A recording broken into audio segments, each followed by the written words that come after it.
Well, good morning, everyone. Welcome to the Boca Chamber's November, yes, it's November membership breakfast, sponsored by our friends and partners at FPL. My name is Troy McClellan. I'm your president and CEO. We're excited to have you with us this morning, joining us for our virtual breakfast. But we're more excited about the program that we're going to have today and the speaker that we have today with FPL. So hopefully your coffee's hot and you're ready to settle in for the next hour of really great information from our sponsor. So as I mentioned, our sponsor today is FPL. Our speaker, of course, you see on the screen, is their Vice President of External Affairs and Economic Development, Pamela Rauch. Let me just say this about FPL before I get into talking about Pam and reading her bio a little bit. But FPL is such a great partner to the business community and to the chamber industry, and to serving all of their customers and clients. But from the beginning, the very beginning, when COVID hit, FPL reached out to us and all of the business community and asked what they could do to help. They've been with us since day one. And so I just want to recognize Pam and the entire FPL team as well for being there for us. And I also want to mention, yesterday was Veterans Day. And so since we're just a day after, I want to say a thank you to everyone who has served and is serving our country. And it includes our very own and FPL's very own Sophia Eccleston, who is on the Boca Chambers board and is a veteran as well. So thank you to Sophia and to all the veterans who have served our country. Let's get right to her. As I mentioned, you see she's the Vice President of External Affairs and Economic Development with Florida Power and Light. And they're one of the nation's leading electric utilities, as you know. And Pam's responsible for local government relations, community engagement, and economic development. And she's held this position since January of 2008. From 2011 to 2015, her responsibilities also included project development, where she spearheaded development of all new power generation for FPL, including the addition of a natural gas pipeline to serve the state and the growing company's solar generation by installing the first 3 cost-effective universal scale solar projects that went online 4 years ago in 2016. Prior to 2008, she served as an associate general counsel for FPL, overseeing real estate, land use, and environmental matters, focusing on local governmental permitting and licensing issues for FPL and developments of its unregulated subsidiaries wind portfolio. Prior to joining FPL, she served as assistant and then deputy city attorney for the city of West Palm Beach, where she played a significant role in downtown redevelopment activities in the mid-90s, and I think you can see how great downtown West Palm Beach is, including the development of City Place, which has now been renamed, of course. Prior to her role with the city, she was in private practice with Jones Foster, Johnston, Stubbs, and Gunster in West Palm, with a concentration on local government and real estate law. Pam's a past chair of Leadership Florida, and she's a member of its Cornerstone class, chair of the Economic Council of Palm Beach County, a member of the Orange Bowl Committee, a member of the American Heart Association's Founders Circle, past chair of the Florida Chamber Foundation, past chair of Palm Beach County's 2016 Go Red for Women, and many, many, many other positions and leadership positions that she served in.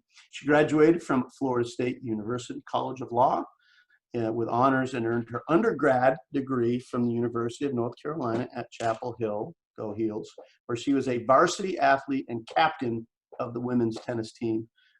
This is a woman of many, many talents, and we're so lucky to have her here, and that is Pam Rauch. But before we get to her, we're going to have you enjoy this short video about FPL. Enjoy. There is always a better way, and we will always chase after it. We're building a cleaner energy future with millions of solar panels generating clean energy from our Florida sun. We have the world's largest battery storage facility. Soon, solar energy will never sleep. We've made the grid smarter and stronger, putting more of our neighborhood lines underground. And we're finding new ways to locate damage even while we're still experiencing the storm's effects. Because we see restoration happening faster and sooner.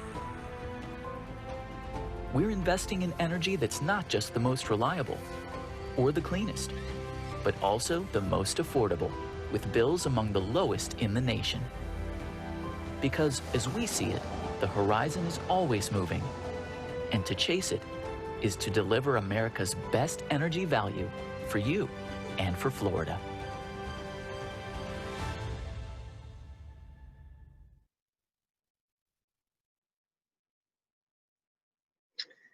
Good morning, everybody. It's great to be here, and I wish I could actually see you all, but hopefully you can see me.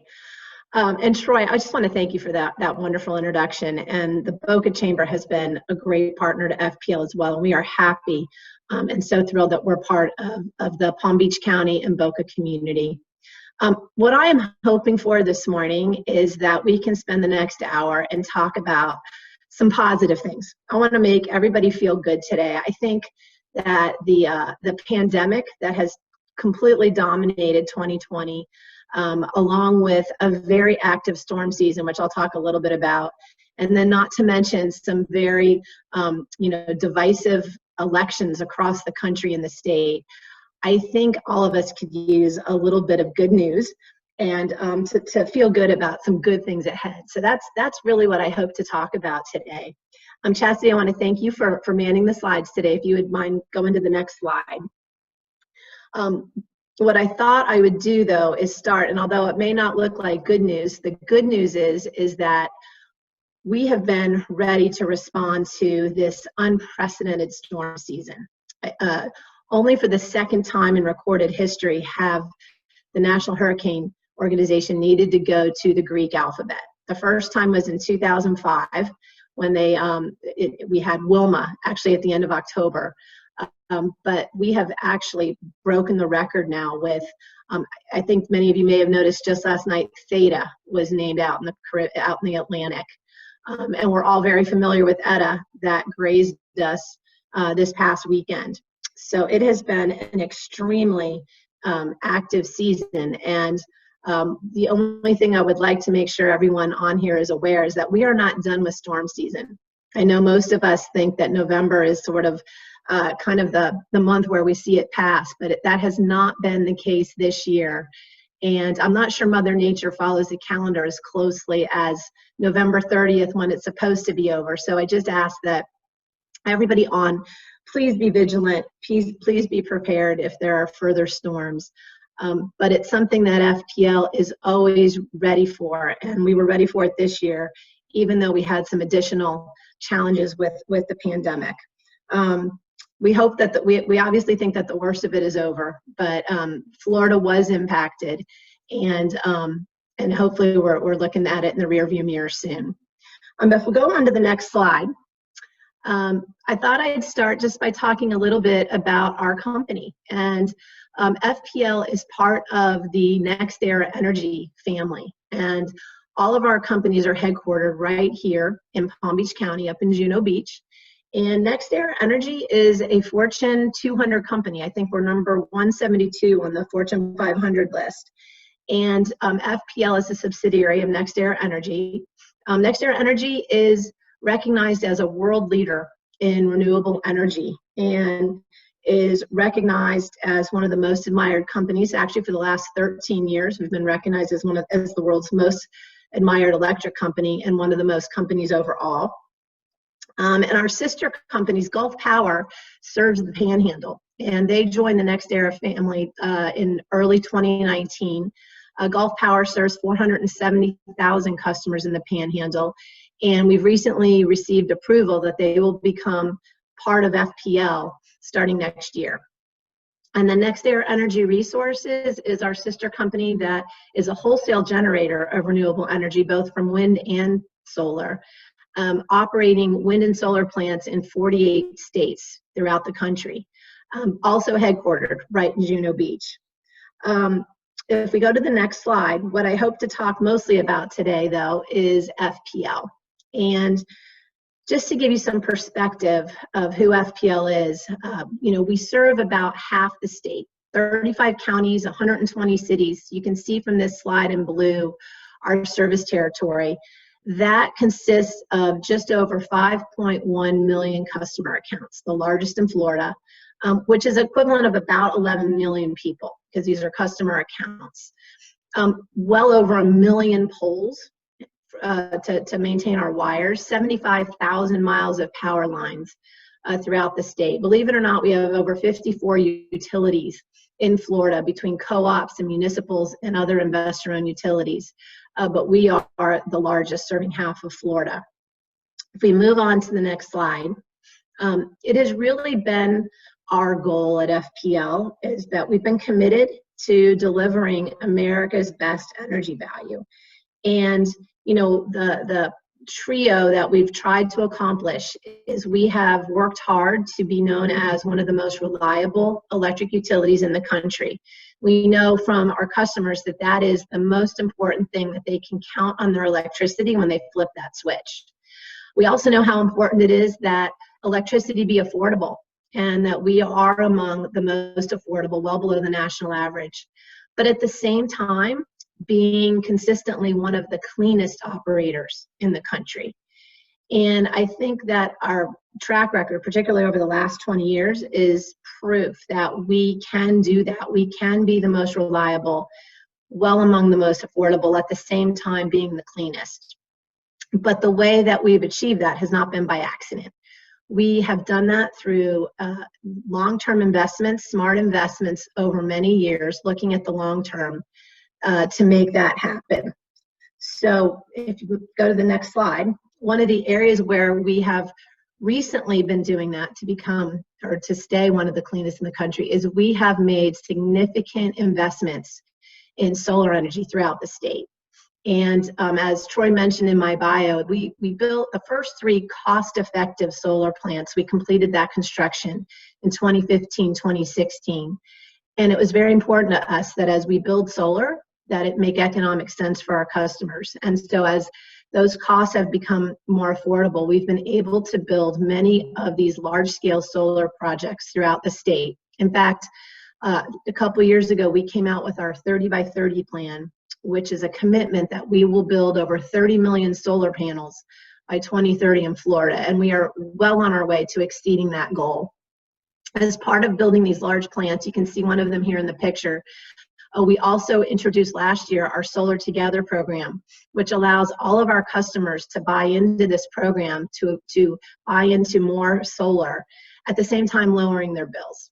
And at the same time lowering our emissions profile even more, which is already 30% below the national average. As part of this solar program, and you can see this site here, these projects that are going up around the state, they typically are 75 megawatt projects, and that covers generally between 400 to 500 acres of property. And they serve about 15,000 homes. So also with these solar projects, we are doing battery pilots, because we know that batteries paired with solar are really a key to unlocking success with renewable energy. And so we're also building one of the largest battery projects over at our Manatee plant in Manatee County. And in addition, we're exploring some pilots with hydrogen and hydrogen green energy technology paired with our solar that we think will even further unlock greater use of renewable energy in the future. We go to the next page, please. So another major investment, long-term investments that we've been making in addition to solar, has been our investment in our grid. And there's 2 ways we've been doing this. We've been hardening our system, and we've been making it smarter. And you know, back in the 2004, 2005 timeframe, we got hit by a lot of hurricanes. And we made the decision that our grid needed to be significantly stronger. So over the course of the last 15 years or so, we have made significant investments to harden transmission structures, those big backbone transmission lines that come down the state. We converted those poles to concrete so that they are so much stronger to withstand hurricanes and bad weather. And in fact, we've performed so much better in recent years when we have been hit by storms. And in fact, we've also gone through the main power lines down, you know, highways and things like that. Over half of those power lines have been hardened or put underground where it's appropriate. We're a lot more aggressive in tree trimming around around power lines. I know sometimes people don't like that, but it makes a significant difference when we are hit by storms. Hurricane Irma was a perfect example where there was a lot of vegetation. The more we can keep those trimmed, and we do that, thousands of miles a year of our power lines we trim. And we're very aggressive with inspecting poles to make sure that they're sturdy and can withstand weather and that they're in good shape. After Hurricane Irma, we implemented a pilot where, in addition to hardening our main feeders and transmission lines, we're going into neighborhoods now, and we're doing some pilots undergrounding the neighborhood power lines into your homes to see if we can strengthen our grid further that way, and that it makes sense over time to do that. So we've got an aggressive program with pilots and moving forward with that over a long-term plan. Next slide, please. The other way we've been investing in our grid is we're really using smart devices and smart technology. In fact, if you work for FPL, oftentimes you'll hear us say we think of ourselves more as a technology company now than an energy company, because we rely on so much data. Many years ago, we were one of the first utilities to install smart meters. Every customer, unless you opt out, has a smart meter. And that has given us as a company so much more ability to predict outages. We also have over 160,000 devices on our system, on our grid. And this data goes into central diagnostic centers that we're able to evaluate and prevent a lot of outages or restore so much more quickly. So for example, as Storm Eta came through this past weekend, we actually were able to prevent over 115,000 outages because of the data and because of the information through this smart technology. If you saw in the commercial that you just saw, you also saw that we're really using drones and substation robots a lot. And these are really cool devices, but they've come in and done so much to help with our efficiency and how we restore and how we maintain our system. In regular days, drones are great ways to help us assess and go out and do operational assessments on a daily basis, much easier than taking trucks into certain areas. And I witnessed firsthand after storms like Hurricane Irma, we deployed drone teams that went out right after the storms and were able to much more quickly assess damage so that we could send crews to the right places to restore much more quickly. So this technology has done a lot, our smart investments as well, to make us known as one of the most reliable systems in the country. Go to the next slide. What's most important about these investments is that they are the very reason why we continue to be one of the most affordable electric providers in the country. For example, bills today, an average bill, which is about 1,000 kilowatts, and I know most of us in Florida are above the average, but believe it or not, the average customer uses about 1,000 kilowatts. Today, their bill is about $96.43. Back in 2006, that average bill was $108.61. So actually, the investments that we've made have lowered the bill. If you're comparing apples to apples, we all use a lot more power today than we did back then, but if you're comparing the same amount of power, your bills are actually lower today than they were in 2006.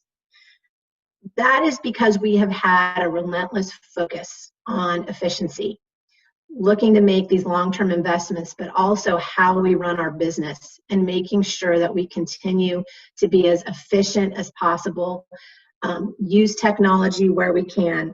And what that really results in is direct savings to our customers. In fact, all of these investments, reducing overhead costs, reducing fuel, all these things have allowed us to reduce costs to our customers to the tune of about $2 billion a year overall for our customers. And what that means on a customer basis is that each customer is spending about $20 less per month on average than they would be if we hadn't made these investments. If we were an average utility, you would be spending about $20 more per month. And so we know that that makes a lot of sense for our customers, because that's dollars that they can spend to put food on the table, to put into the economy, and has been a great story for us. If we go to the next slide. So that's really been the goal of delivering America's best energy value. And we know that we have the basic fundamental duty to serve our customers today. But we also know, because of the type of infrastructure that it takes to provide electricity, we have to think very long term about our investments. And so that's why, for example, back in the early 2000s, we made the decision to convert some very old oil burning plants to natural gas. And that doesn't happen overnight. These are billion-dollar plants, but we modernized all of our older plants into cleaner burning natural gas plants. And people fought us on that at the time. They said, don't do it now. You don't need to spend this money now. But actually, that was one of the best things we could have done for our customers, because as we took those plants down, and hopefully some of you got to see the demolition celebrations back in the day, but we challenged the status quo, and we tore those down and we modernized them. And over time, we were able to significantly reduce our use of fuel. Back in 2001, we were the largest user of oil in the country, any electric provider. And most of that oil came from foreign countries. And today we have completely weaned off it. I mean, we have to keep some of it for backup, but we have weaned off where we used to use 40 million barrels a year. This year we have 150,000 that we keep for backup. And what that has meant for our customers is that they have saved over $10.5 billion over the last 15 years that they otherwise would have spent because of our fuel costs.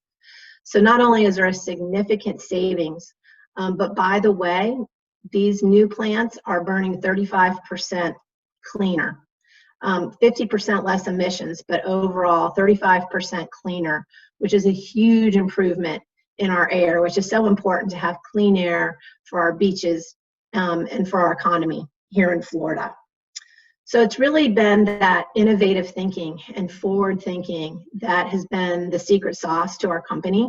And if you hear our CEO speak, he gives all the credit to our diverse workforce. We have been a big believer in diversity of thinking for a very long time. We hire people from all different skill sets, all different backgrounds, across the country, different backgrounds. And so we're a big believer in diversity. And try to showcase that with our workforce. So the bottom line is we are regulated, but we do not sit back and behave like a monopoly, that some people say. We continuously push ourselves to do better, even when we're comparing ourselves to ourselves and to our own performance. We continually try to do better than we did the day before, and with that goal in mind, to continue to deliver America's best energy value. And we do that through disruption, disrupting ourselves so that we can be better. We know that the energy industry is constantly changing. So if we think what we're doing today is going to work 5 years from now, we know that that's not the case. So if you go to the next slide, please.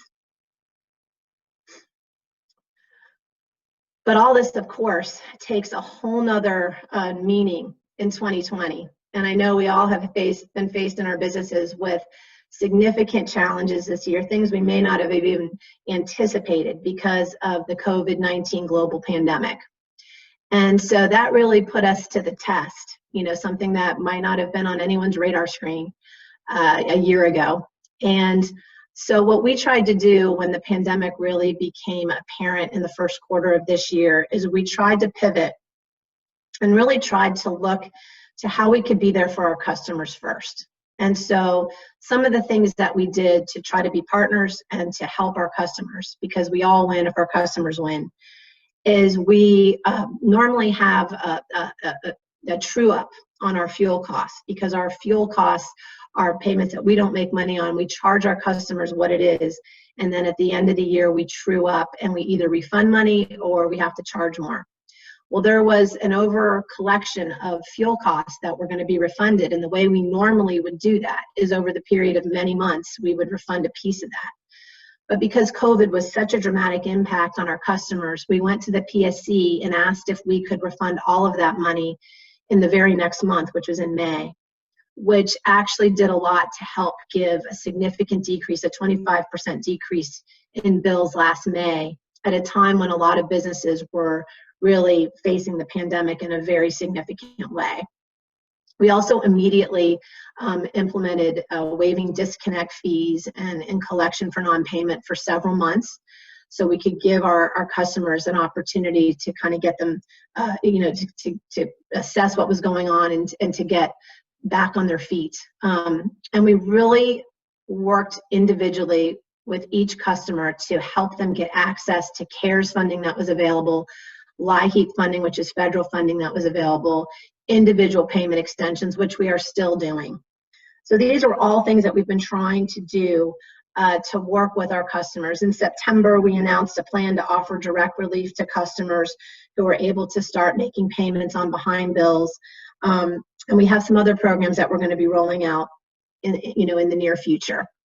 If we go to the next slide, another way that we've tried to be partners with our community is we've tried to pivot our whole community relations program and really direct our money where we could provide support to where it was needed most in our communities. So Next Era Energy has contributed over $5 million in relief, direct relief, over this year. We've been significantly partnering with United Ways across the state, and also with food insecurity. We know how important that was and how needed that was. So we've been working significantly with food insecurity groups. We've even tried to be creative. We know Palm Beach County was really looking at the digital divide, how to get internet access to some gaps in the community, particularly in the underserved community. So we were able to tap into some of our additional poles in our inventory, telephone poles. And we were able to donate over 1,000 poles, which met the need for Palm Beach County to go in and install the Wi-Fi that they needed in areas so that all kids could get access to internet and have access to virtual learning. So that's in process now. So being creative, accelerating dues to help organizations that had some cash flow programs. We tried to be as creative as possible to be with our partners when they need it the most, where they needed it the most. And we're going to continue to do that. Next slide, please. Another way that we've tried to partner with our communities, particularly during this COVID crisis, is we've tried to focus on education. And so hopefully many of you have been to our Manatee Lagoon. It's one of our pillars in our community for us, an Eco Discovery Center. We offer a lot of programming out of there. And obviously with COVID, that has had to subside, but I really give a lot of credit to my team there. They pivoted last summer and created a whole virtual program for elementary age kids. So instead of offering in-person summer programs, they did it all online, and they partnered with the Loggerhead Marine Life Center, with the Lion Country Safari, with the Palm Beach Zoo, with the Broward Museum of Discovery, and with the Miami Zoo, and offered week-long camps virtually online, which was a huge success. We had thousands of kids participate for free. And we're moving that into the fall, and we're partnering and offering a marine science program for middle school kids that will help also. In addition, before COVID, but it just started rolling out when COVID started rearing its head, was an online energy curriculum. And this is something we're super proud of. It's free, it's online, it lays out teacher plans, but it's a full semester of online learning for energy for the middle school 4th, 5th, and 6th grades that we hope will inspire kids to learn more about energy and hopefully be interested in it as potential careers. Next slide, please. But we also know that small businesses are the backbone of our $1 trillion state economy. It's really small businesses that we also think have been significantly impacted by COVID, and we want to do whatever we can to support them. So in addition to working with them over the last few months on their bills, we've also recently filed with the Public Service Commission a request to implement our Main Street Recovery Credit Program. And this will provide additional support and discounts to small businesses that were impacted by COVID or might be new to Florida.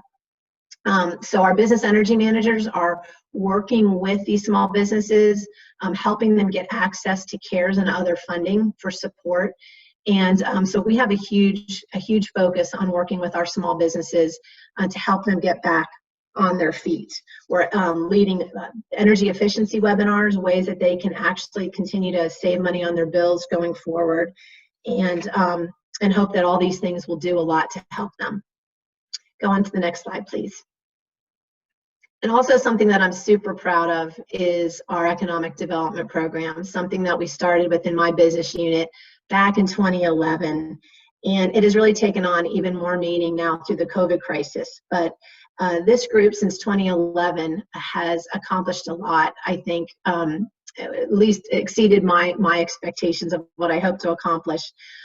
Really working with local economic development organizations like the BDB to assist to bring business to Florida and to help existing businesses thrive in Florida.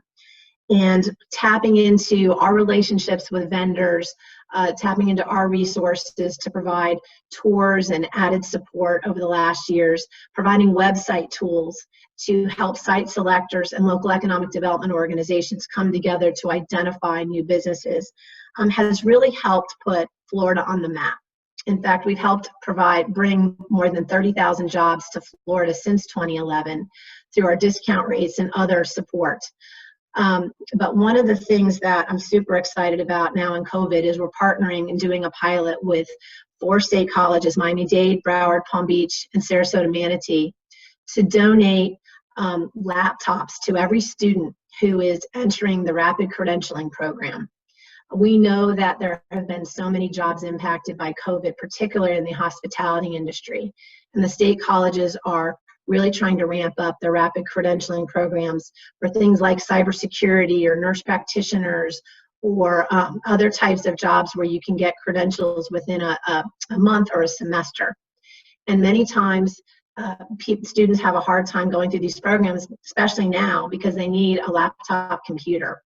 And so we worked with the colleges, and we are going to donate a computer to every student who will participate in those rapid credentialing programs in those four regions. And if it's successful, we hope to do more. So we're super excited about that, and we hope that that will really go a long way in helping to repurpose some of the jobs in Florida and help some of our Floridians go on to new and exciting careers.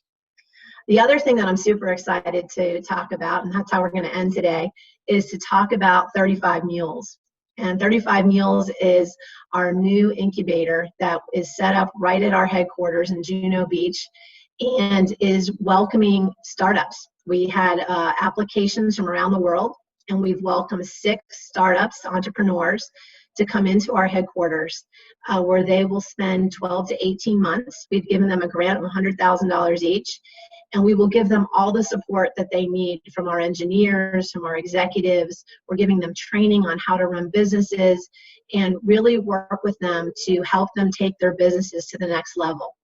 And we also hope that they'll see what a great place Florida is to live and work. And I can tell you already that the entrepreneurs that we have are talking about setting up in Florida. So we hope that it will actually help grow new types of industries and bring new businesses to Florida. So this video we're going to show does a much better job of talking about 35 Mules than I can. So if you don't mind, Chastity, we could start the video.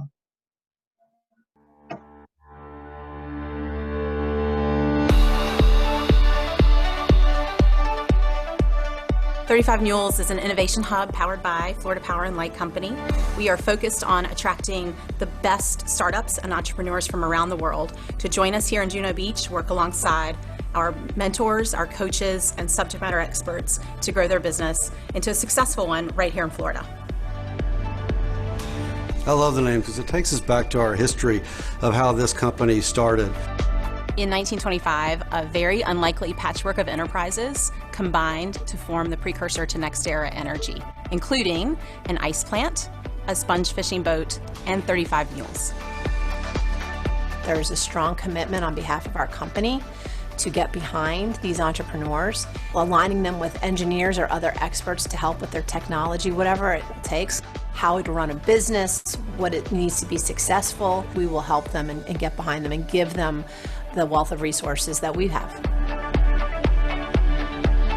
economic development is all about growing a community, a state, a geography, and 35 Mules fits right into that mission by helping at an even earlier stage of business with entrepreneurs with ideas and helping them develop it into a business, meaning that we're actually growing the next generation of companies that can succeed in Florida. My goal is for us to have an impact on the entire world, not just here in Florida, for us to actually be able to touch people's lives in a very meaningful way, not just today, but for future generations to come. And I think 35 Mules is an opportunity for us to leverage that and to learn from others and to be able to take that even further.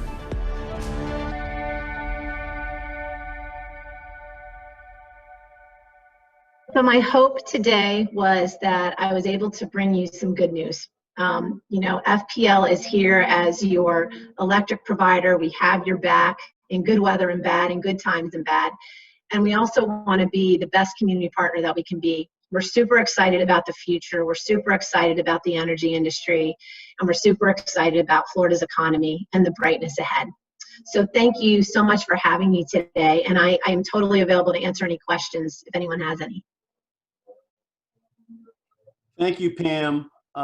That was so much awesome information, a lot to take in. I got to tell you, every time I listen to you speak or I watch a presentation about your company, I'm always so impressed and proud as a business partner, as a customer, about all that you do, not just as a customer to reduce our bills, but the amazing impact that you have on the community. And I'm so excited that you shared a lot of it, not all of it, but some of it with our audience this morning about the impact that you're having, the difference that you're making during regular times, the additional effort that you and your company put into this crazy pandemic world that we live in, really clearly making a difference, obviously in your industry, but obviously in our communities. So thank you so much for that. And really exciting to see the 35 Mules program up at your headquarters. Just so many great things. I want to say thank you for that. And by the way, that online energy program for the kids might be something that many of us might want to. It's probably very educational and at a level that I might be able to understand about energy. So maybe we should check it out. I learned something. Making that a little bit more widespread. But a great presentation this morning. You went by so quick. I'm just sort of captivated by all that you're doing. I think I know a lot that FPL does, but as I said, I just learned more and more. So thank you for your leadership and thank you for that. We're so proud that you call Palm Beach County your home for your corporate headquarters. So we definitely have some questions and we've got some time for it. I want to go back to the storm season, hurricane season first, kind of where you started. And you mentioned Eta or Ada, however we're pronouncing it, the most recent one. Can you talk a little bit more about the restoration efforts that you implemented for that storm? Sure. With COVID, it posed some additional layers of challenges. And I can tell you that we were thinking about this back in March and April.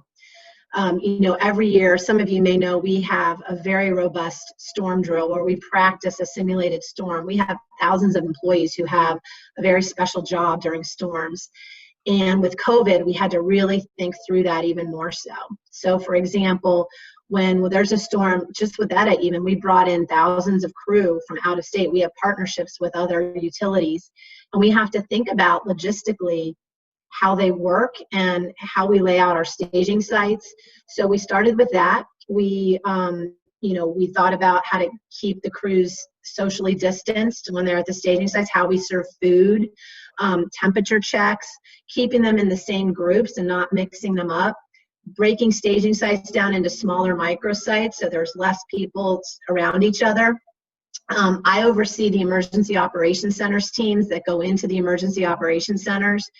And a lot of emergency operations centers were going completely remote.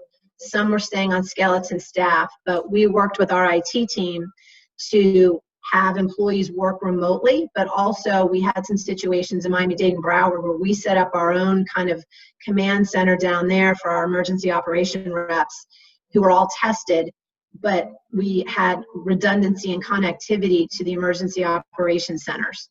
So we thought through all that, and we've actually had to use it around the state. Eta Ada came in through Miami Broward. We had to ramp up for that, went out to the Gulf, and then this morning came back through the Tampa area. So all of my team has been activated one way or the other this particular week. Our command center, where the leaders of all the operations, where I'm usually based, we are doing weekly testing, but when we're there, we're separated. It's a smaller staff, but we also have an Alpha and a Bravo team. So the Alpha team is there, but then the Bravo team is stationed somewhere else. And if someone can't perform their duties because of the virus, we're able to, we have redundancy and backup. So just many things like that. Obviously, masks and protocols with distancing, all those things were thought through and put into place for the whole operation. So it seemed to have worked pretty well for what we went through so far this year. Well, it is always amazing to me to watch FPL operate, during a storm, right? And so adding the complexities of COVID into the mix and all the things that you just described, still, be able to operate, you still do it with such great efficiency, because right at the end of the day, it's that one customer who wants their power back, right? And there's so much on the back end that you have to go through to make that happen, to that one grid, that one house, that one whatever business. It's amazing. Yeah, I'd like to give a shout out to the crews. The winds are out there. As long as they're less than 35 miles per hour, they're out there working. And so this was a messy, lower windstorm, but long. And, our crews are out there working around the clock and are exposing themselves to added risk with COVID. And we just have the best team in the industry, and we're so thankful for the partnerships of other utilities that we have, because they are out there working 24/7 to get the lights on. So we were able to get things restored for the most part pretty quickly. There was some significant flooding in Miami-Dade and Broward, so where there was flooding and we couldn't restore, there were some customers that had those kind of impacts. But for the most part, we were able to get things turned around pretty quickly thanks to the crews. Yeah, they're amazing. Definitely recognition to them. So speaking of that, and you just mentioned how often, I guess sort of depends on Mother Nature, but you mentioned that there are other crews around the country that come in here, but FPL is often, deployed to other parts of the country for weather, natural, whatever that is. How are you able to manage all of that? We've got this 6-month hurricane season that we got to prepare for, or 7 months or whatever, right? But then you also, again, I say this with such great pride, we're also hearing about, an FPL team being deployed here to help out in another part of the country. How do you manage all of that with so many events going on? We have a great team in power delivery, and we, relationships matter, and it matters there too. And, you can't expect your partners to help you if you're not willing to help them. And so it really is it's really the cornerstone of our industry, I would say, the partnership and being there for each other. So for example, when those fires were happening out in California, we were the first utility to raise our hand, and we sent some crews out there. Not something that we normally do here, but we were out there helping them. Louisiana got hammered this year. They got hammered with those storms. We went and helped them every time. It was very important to our company that we be there for our partners, because where they're situated, they're the first ones to come help us. So some years, Florida's getting nailed with these storms. We call on their crews a lot, and they are here every time.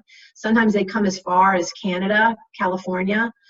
So we do the same. We were up in New Jersey for Isaias. We went up there. That's where they got hit pretty hard up there. We went up there.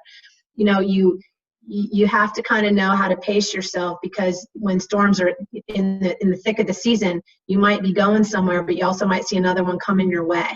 So there's a delicate balance for how you deploy your. It's through the experience. We have a very experienced team. And so they're able to deploy the crews, bring the crews in. We also are very, conscious about our customers and the cost to our customers. It is billions of dollars to our economy every day that our economy is out of power. So we know that it is really critical to our economy. So we've got to get the lights on as quickly as possible, but there's also a cost to that. So there's a lot that goes into it. But I'm so proud because I think our power delivery team is the best in the industry, and we are asked to come in and help guide other utilities on how to handle emergency events. After Hurricane Sandy, Superstorm Sandy many years ago, utilities across the country asked us to come in and teach them. And so but we do have great partnerships around the country with utilities, and it's important. Yeah, definitely FPL is the model for sure. Let's turn to solar for a minute. Got some questions about that. So you in your video just demonstrated the awesome stuff you're doing with solar in those fields. I think you said like 400 to 500 acres. These fields are with solar panels. Are any of those in Palm Beach County? Do we have any in Palm Beach County? Yes, we do. There's an existing one called Hibiscus. It's out in Westlake, and we're actually beginning construction of the Sable Clean Energy Center out near the acreage in Jupiter. So each of these projects, as I mentioned, they're usually on anywhere between 300 and 500 acres of property, and there's about 350,000 panels per project, 75 megawatts, which serves between 12 and 15,000 normal-sized homes. So that's about the size. One of the interesting facts is that we have about 14 projects going on at one time, which is the most we've had going on at any one time. So these things, if you go up the turnpike, you'll see many of our projects.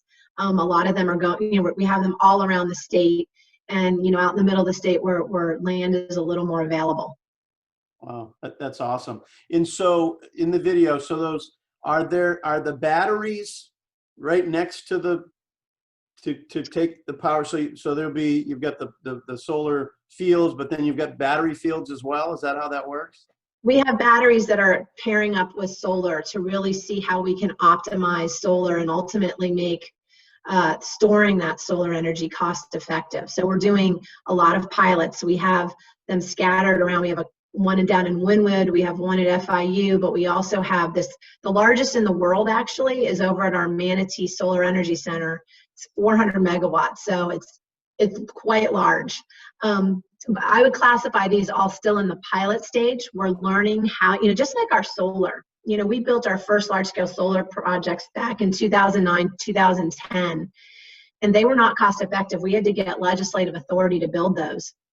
But we learned so much. We learned how to construct them, how to be more efficient, how to, negotiate down the price, all those sorts of things. So that when the next three came online in 2015, 2016, the ones that I was overseeing, we built those cost effectively, meaning that they were the least expensive energy for our customers than what we currently had. And so that was the beginning of, and as costs come down and we figure out more how to make the cost more efficient, we've been able to grow the program. And we anticipate adding energy generation through solar for years to come. Wow. Well, it's again, as partners and customers, to watch your investment in technology and in these different energy sources to create the efficiencies, which then leads to lower bills, is fantastic. That's all anyone could ask for as a customer. There was a specific question about solar here, and what's the percentage of our current power, or what percentage of our current power is from solar, wind, or natural sources in Florida, and is there a goal that we want to get to? Is there a ratio that FPL would like to get to? So because of the geographics in Florida, there's no wind power generated in Florida. And, partly is you need a lot of land for that. You need a lot of wind, and where the wind is plentiful in Florida is along the coast. And we all know how expensive land is along the coast. So solar has really been the source of generation, and it is still less than 2% of our generation here. To give you kind of a comparison, at our West County Energy Center in West Palm Beach, out west on Southern Boulevard, we generate, over 1,200 megawatts there, and hundreds of thousands of customers are served by that plant on less than 50 acres. Right. So, solar is going to continue to become a bigger mix, and as batteries become developed, it will become even a bigger mix, but it's still a small but growing percentage. Really everywhere, but it is growing everywhere, but it's still a small percentage. Got it. And then there's someone who has a question that says that they'd like more information on solar and how FPL can help them. So should we just bring them right to the website, fpl.com, and go to the solar portion of your website? Would that be the best answer for that?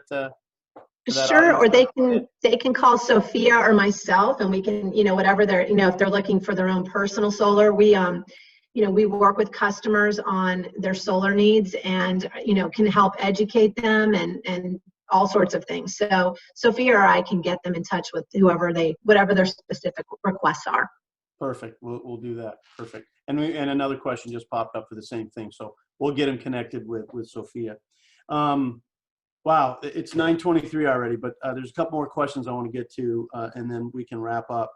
The drones are like wicked cool, and watching some of that stuff. And I know we saw it on the video. Can you talk a little bit more about how you use the drones? Give us a visual what that might look like. And then I just had a question about, are there any legislative barriers for you about the use of drones and airspace, et cetera, or is that sort of exempt because of, you're in recovery mode during storms? So just to answer that question, we've worked ahead with the FAA and other regulatory bodies to make sure that we have the permits and the authority to do what we do. We really started using drones in large scale during Hurricane Irma. It was the first time we deployed, I think we deployed 12 drone teams that went out. And if you remember that storm, it was super messy. And what happened was the power went out mostly in people's backyards. All the trees collapsed and above ground lines were damaged. And when you think about how trucks get back there and restore, it was very difficult. So those drones were able to fly over and see where the damage was, how to get the trees out of the way. And they really significantly help during storms, as you can imagine, because they can just immediately fly over and provide real-time data so that we can evaluate how to best get in there and restore. But we also use them in day-to-day operations. I mentioned the aggressive inspection of poles that we do, and we're constantly monitoring our system. We use them every day. In fact, the story I love to tell is one of our community investments was we invested at a middle school, at a public middle school that had been having some problems, and helped them establish a STEM program. And part of that STEM program was technology and drones. And one of the kids was exposed to drones and went to college and came back, and he is one of the first employees running one of our drone programs. So I love telling that story. So he helps develop what we use drones for. So really, we're still exploring all the opportunities for drones, but every time we keep finding more and more opportunities to use them. And then you saw in the commercial those robots as well.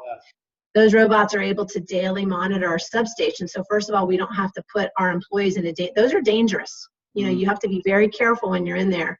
So we're able to keep our employees out of danger. We're able to get the data faster. And we're able, the robots can see things that the human eye cannot see. So we actually are getting better data. So those are some ways that we're using the drones and the robots. Yeah, very cool. I mean, just to see how FPL integrates technology is just fascinating. It's just fantastic. I'm going to end with we got a big global question here, which is interesting. And it says, are there any programs in place with other countries to help collaborate clean and efficient energy programs so that we can look collectively at energy globally for the future? That's a good question. I know that as a company, we're constantly engaging in different conferences. I don't know of anything specific formally, but we are constantly sharing information and meeting with private companies and industries as well as governments from around the world. We are always very open when we get a call, and a lot of times they come in through me. For example, the British consulate, I'm having a discussion with them next week. So I think I would say that those discussions are more informal than anything. Got it. Okay, perfect. Well, Pam, this hour flew by, and all good programs do. It's almost 9:30. I just want to say thank you for your time. It's so great to see you. I can't wait to see you in person along with everyone else, hopefully sooner than later. But we've got a couple, a little bit of more activities to do here. And one is, of course, it wouldn't be a chamber breakfast unless we had the drawing at the end. But virtually, our drawing is sort of the spinning wheel. And so thank you for donating a $100 Amazon gift card. Very important to have those right now during the holidays. So Chastity, I'm going to have you bring up the wheel, and we are going to spin, and we are going to see who is going to get the Amazon gift card. And here we go. This is the one cool thing about the virtual events. We get to spin the wheel. We don't get to do this in person. We don't have a big enough wheel. All right, where's it going to stop? Ah, Suzanne. Suzanne, you've won a $100 gift card from FPL. You can work with Chastity. We'll make sure we get that in your hands. And before we leave, I just want to bring up a few more events coming up. This morning, later this morning at 11:30 to 12:30, the Chamber will hold its Government Affairs Committee, and we have a special guest speaker, newly elected County Commissioner Maria Sachs will be our speaker this morning for our Government Affairs Committee. So if you haven't signed up for that, please do that. Go to our website and sign up so you can listen to Commissioner Sachs. We are going to continue to have our holiday auction, but it's going to be virtual, so a little bit different for us. That's going to be on December 2nd. So look for a lot of information so you can get some shopping done. You can take a break from Amazon maybe and go on to the Chamber's virtual holiday auction and get some gifts for family and friends. And then we are planning to have our December holiday breakfast on Thursday, December 10th. In person at the Boca Marriott. So it'll be very protocoled, a lot of processes in place, but for anybody who's ready to do that, we're going to do it obviously very safely, but look out for more information on that. Again, Pam, I want to say thanks so much. It's 9:30. We're being like FPL is always efficient with everything. We want to be efficient with our time. Everybody just be safe, continue to be respectful, wear your masks, wash your hands, keep that distance so we can get through this together. But Pam, thanks to you and everybody at FPL. Thank you. We'll see you soon and be safe out there. Be safe. Right, Bye-bye. Bye-bye.